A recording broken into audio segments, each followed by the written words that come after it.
The anaphasic entity known as Ronin existed on Earth in 1647.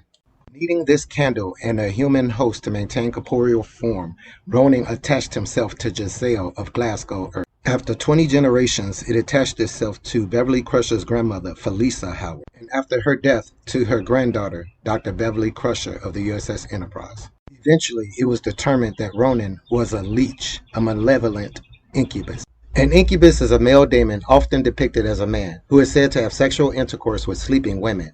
Incubus legends are widespread with origins in ancient Mesopotamian beliefs. The term incubus itself comes from the Latin word incubare, meaning to lie upon. Due to Ronin being comprised of anaphasic energy, his interaction with his host eventually turned their eyes green.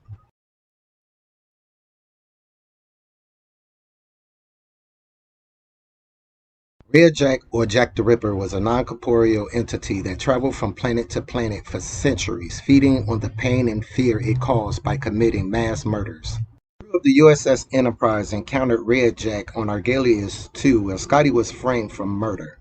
Eventually, Red Jack jumped to other hosts where the crew of the USS Enterprise eventually discovered Red Jack and put an end to his murderous ways. The real Jack the Ripper went unidentified for decades and was a serial killer who was active in the Whitechapel district of London, England in 1888. The legend of Jack the Ripper inspired many stories and books, and although Jack the Ripper and Sherlock Holmes overlapped in time period, they never shared an interaction in canon. Red Jack did succeed in feeding upon the pain and fear of those in Whitechapel, England, but let's just hope that this is the last we see of the entity known as Red Jack.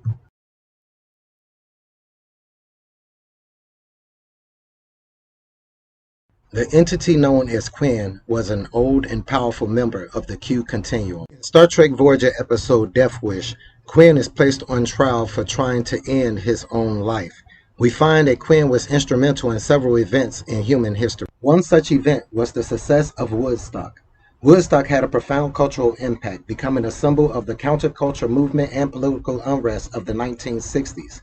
It was not just a musical festival, but a convergence of political and social activism, a demonstration of the power of music to bring people together, and an expression of a generation's values. The festival's legacy continues to resonate, influencing how we understand music's role in social change and the enduring impact of counterculture movements. Its culture and influence resonating all the way up until the year 2269 and beyond. Even going so far as to save an ancestor of Commander William T. Riker, and we all know the important role he played in Starfleet. It could be theorized that the actions of Quinn in taking his own life convinced the Q Continuum that life was worth living once you gave up your immortality.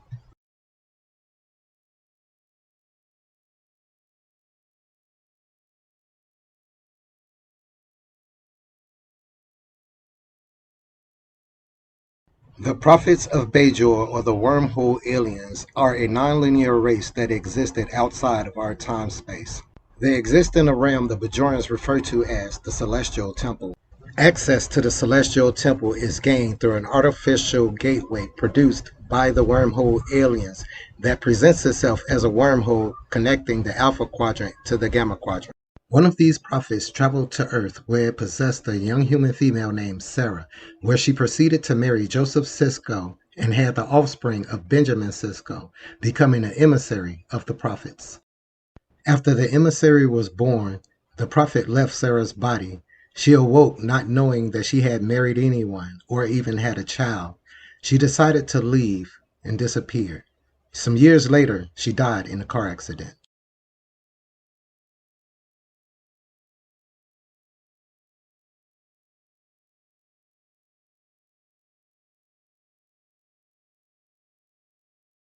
Annayia is an energy being that could take material form. She had traveled for thousands of years trying to find beings whom she was compatible with. Using her abilities, she heightened the creative side of individuals whom she interacted with. It's stated that this process usually proved damaging to the subject being stimulated, as the strain of increased capillary dilation, neurotransmitter production, and general neural activity would cause synaptic collapse and, if left untreated, death. Some of her Earth victims include poets Catullus and even the poet John Keats. both poets known for their sexualized and romantic themes. The entity known as Annayia can be detected by tricorders set to scan for psionic energy residue. In the episode, Annayia refers to herself as a muse. Muses hail from Greek mythology. In Greek mythology, the Muses were 9 sister goddesses who inspired art, music, and literature. They were considered the daughters of Zeus and Persephone, the goddess of memory. Each muse had a specific area of inspiration, and they were often depicted as beautiful young women with artistic talents. It is unclear if Annayia is a representation of one or all of the sister goddesses.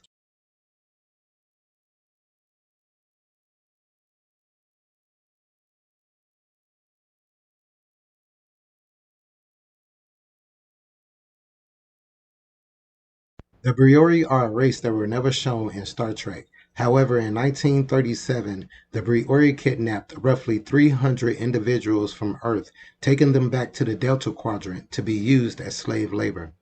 Among the abducted individuals was the legendary pilot Amelia Earhart. In 1937, the real Amelia Earhart and her navigator Fred Nguyen attempted to be the first female pilot to fly around the Earth. Their disappearance over the Pacific sparked decades of controversy and investigations and conspiracy theories. One could potentially draw a line from the Amelia Earhart disappearance to the Travis Walton incident, which was an alleged alien abduction of an American forestry worker on November 5, 1975, which turned out to be the inspiration of the movie Fire in the Sky. Star Trek Voyager episode The 37s let us know that the humans who had survived for 15 generations and formed a thriving colony had overthrown a long time ago the Briori enslavers.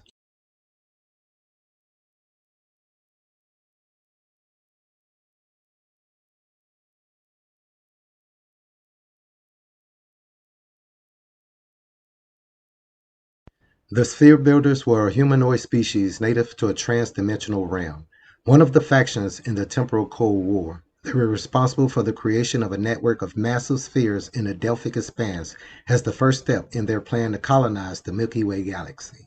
The Sphere Builders found a relatively primitive race known as the Syllabon and enhanced them through biology and technological knowledge from the future and used them as their spy network in their proxy temporal war on Earth's past. But the main weapon that the Sphere Builders used against Earth during the temporal wars in Earth's past were the Zindi. Believing what the Sphere Builders told them was correct, the Zindi built a prototype which they launched against Earth, eliminating 7 million individuals. This attack initiated the Zindi War, all because the Zindi believed what the Sphere Builders had told them, that Earth would be their demise. However, an unintended consequence of the Zindi War was the alliance between the Andorians, Tellarites, Vulcans, and humans, creating the Coalition of Worlds, which would later become the United Federation of Planets we all know.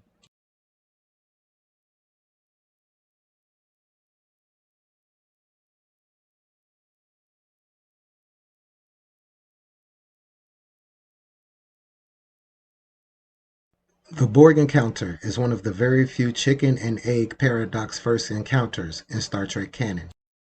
During the events of Star Trek First Contact, a single Borg cube makes it to orbit of Sector 001, Earth orbit. Although the Borg cube was defeated, a Borg sphere was ejected. This sphere created a temporal anomaly, traveling back and assimilating all of Earth. Due to the efforts of the Enterprise and crew on the planet, the Borg invasion was stopped. However, due to remnants and presumed dead Borg bodies left during the Borg's temporal incursion of Earth's past, those Borg reactivated and was allowed to send a signal to the Borg of that time period. Due to that signal, the Borg set a course for the Alpha Quadrant. Along the way, they came across far-reaching outposts of both the Federation and the Romulans, facilitating the actual first contact between our species and the Borg in the episode The Neutral Zone. It's a long-held fan belief that the reason that Q chose to sling the Enterprise prematurely in front of that Borg cube was so that the Federation can gain the opportunity to discover tactical and strategic advantages and defenses against the Borg, since they were totally unprepared.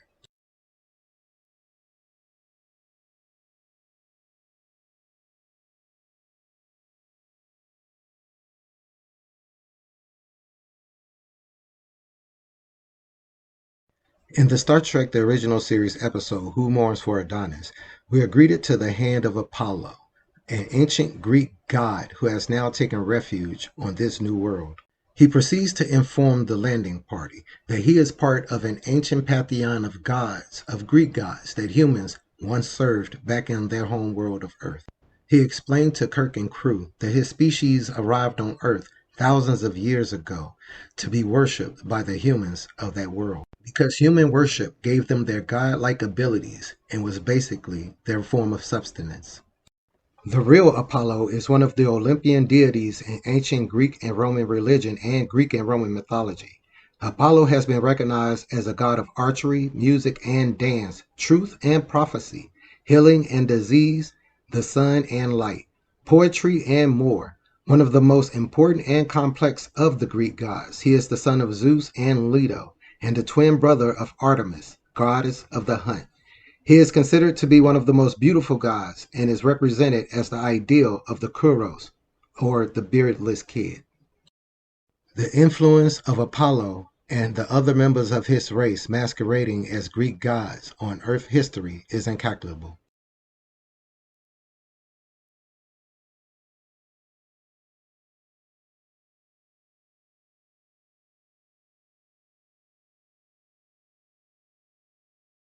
Kuyukan is from the Star Trek The Animated Series How Sharper Than a Serpent's Tooth. Kuyukan was about to destroy the Enterprise and its crew for humanity forgetting who he was and his contributions to them over the thousands of years. However, due to one crew member remembering who he was, he decided to put them to a test. The Kuyukan of legend is a feathered serpent god central to the Yucatec Maya mythology, also known as a Quetzalcoatl by the Toltecs and Aztecs. He's a creator god associated with rain, wind, and light, often depicted with a serpent body and feathered wings. Kuyukan is particularly revered at Chichen Itza, where a large temple, now known as El Castillo, was built in his honor. Kuyukan is associated with nature's elements, particularly rain, wind, and storms, making him a vital figure in agriculture and weather prediction. Besides being a god, Kuyukan is also a cultural hero in Yucatec Maya history, representing wisdom and knowledge. The feathered serpent deity is a significant symbol of Mesoamerican indigenous heritage and culture. The pyramid of Kuyukan at Chichen Itza is a prominent example of its importance and influence, showcasing the intricate astronomical knowledge of the ancient Maya. Kuyukan is often identified with Quetzalcoatl, the feathered serpent god of the Toltecs and Aztecs, reflecting shared cultural and religious influences across Mesoamerica. Representations of the feathered serpent deity date back to the Olmec civilization, 15th to 5th century BC, demonstrating the antiquity of this powerful symbol.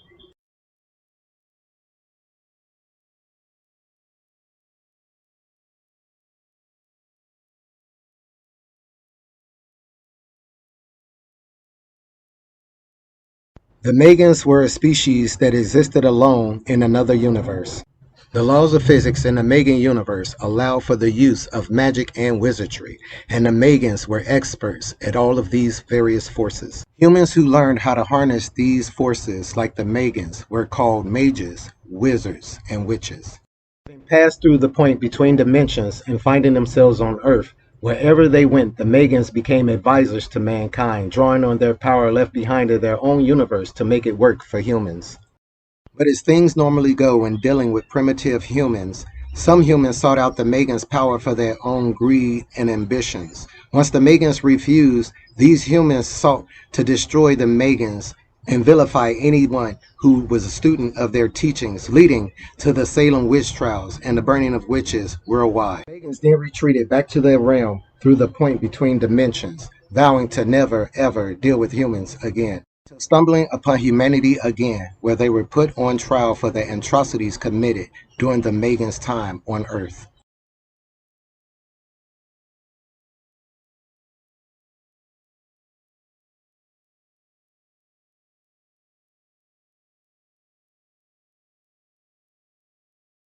In various mythologies on Earth, Lucifer is often associated with the planet Venus, specifically as the morning star or dawn star. He's also known as the light bringer in Latin, which translates to Hiosophoros in Greek. In Christian tradition, Lucifer is the name of the fallen angel, also known as Satan. Which brings us to Lucian, another Megan from the animated series The Magics of Magus 2. In the episode, the rest of the Megans place the Enterprise crew and Lucian on trial. When Kirk comes to the defense of Lucian, the other Megans reveal the true identity and aliases of Lucian. Amongst other names, it is revealed that one of Lucian's prior names while living on Earth was Lucifer himself.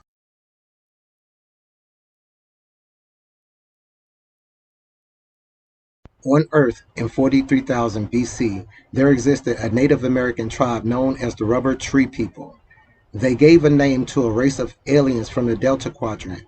This name was called the Sky Spirits. The Sky Spirits imparted a genetic bonding to the ancient humans, giving rise to many Native American tribes and a memory encoded within their DNA. The Sky Spirits utilized generational ships, taking 2 generations to reach Earth from the Delta Quadrant and 2 generations to go back to the Delta Quadrant. The Sky Spirits had a vested interest and love for the humans of that time, due to the humans' respect for all life and the land. The Sky Spirits soon found that their genetic bonding had a different side effect on the humans of that time. It ignited within them the curiosity and adventure to move from continent to continent. These individuals, known as inheritors, eventually began to number in the hundreds of thousands, their civilization having a profound influence on other humans of the time.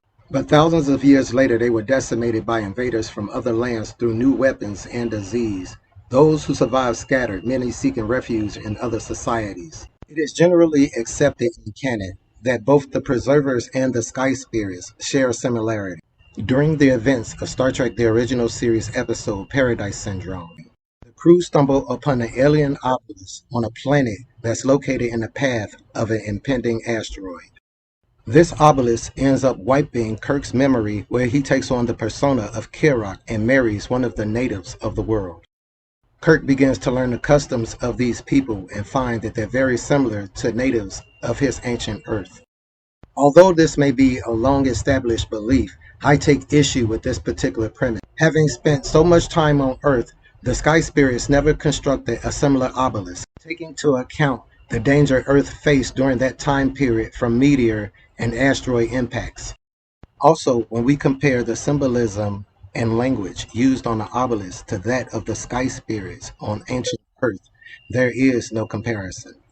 The technology of the obelisk is more comparable to that of the Iconians. The Sky Spirits never returned to Earth, believing that they would suffer the same fate as the inheritors.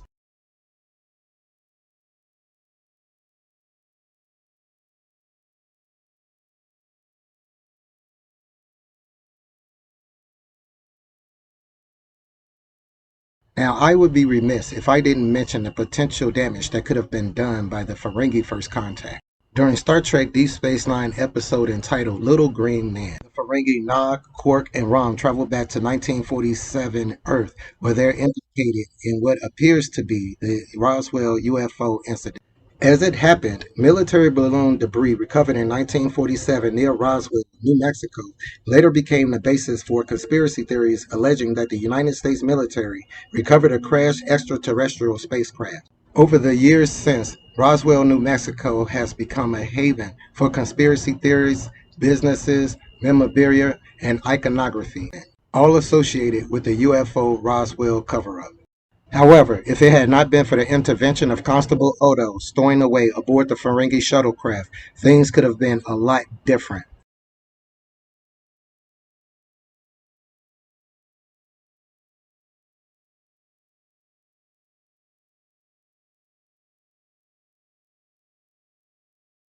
Devidians were natives of Devidia 2. They were shapeshifters who were slightly out of phase from our reality.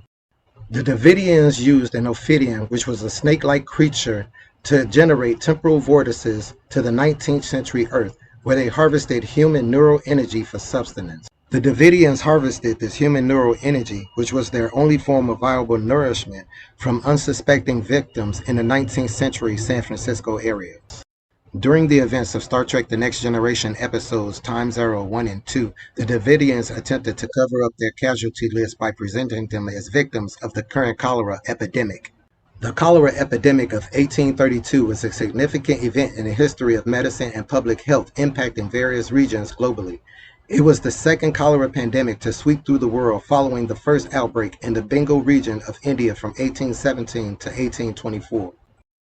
In Star Trek canon, the famed author Samuel Clemens also aided the crew in ridding Earth of the Devidians. Samuel Langhorne Clemens, or Mark Twain as he went by, was a beloved American writer, humorist, and essayist. His novels and stories are known for their humor, vivid details, and memorable characters. His best-known works are The Adventures of Tom Sawyer and The Adventures of Huckleberry Finn, both considered American classics. Speaking of, Samuel Clemens holds a rare distinction among Star Trek canon: first contact with time travelers, first contact with an Allurian, and finally first contact with Devidians.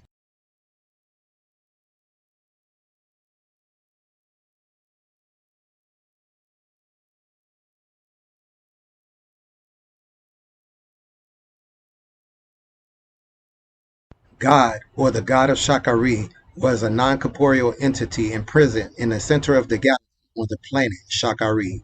Having been imprisoned on the planet of Shakari in the center of the galaxy, the entity known as the god of Shakari used its immense telepathic abilities to present itself to various advanced civilizations as a god entity whom they would worship and one day seek out amongst the stars. Having convinced the Vulcan Cybok that he was indeed the god of Shakari, or the Vulcan Eden, Cybok proceeded to commandeer a vessel during the events of Star Trek: The Final Frontier. In Christianity, God is depicted as an all-powerful being who seeks to provide a moral and spiritual guide. Seeking to inspire man towards the heavens, God has been an influential figure not only in Christianity, but in all cultures spanning Earth's history.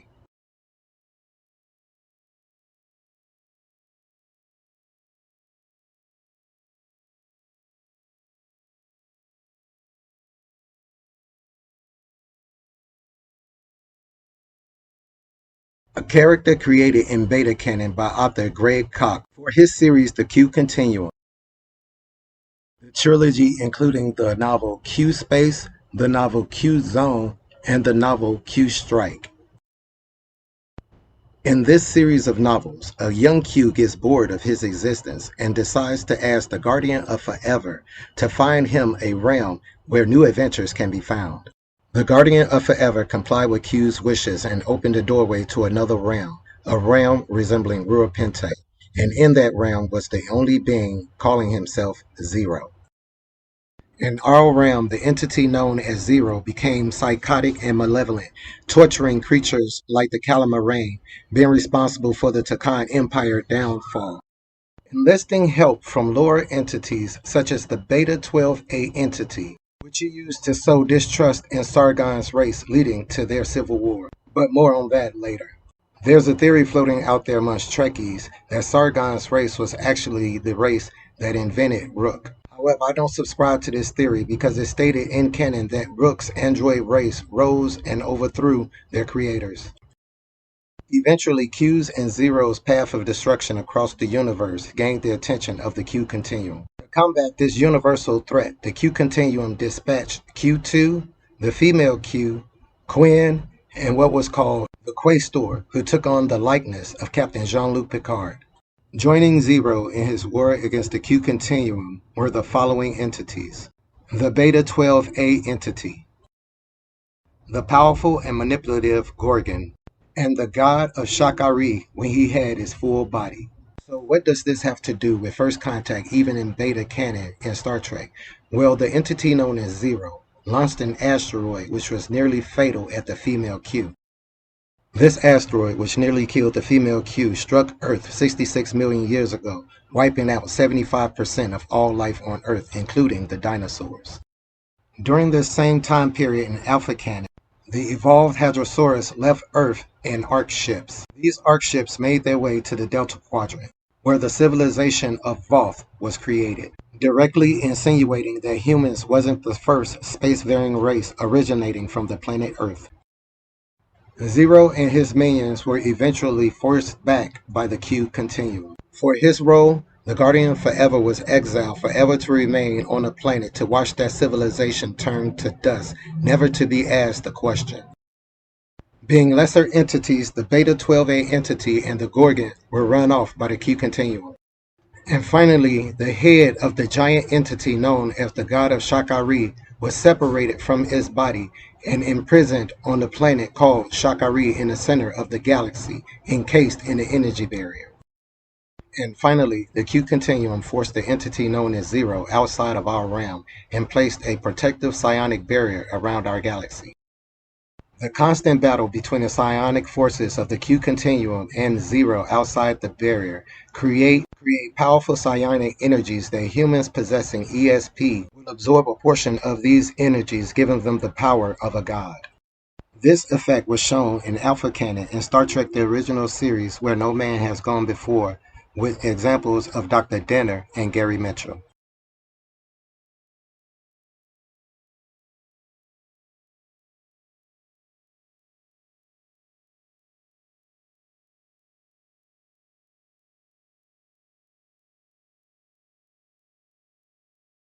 Frozen to the bone, there's darkness in your soul.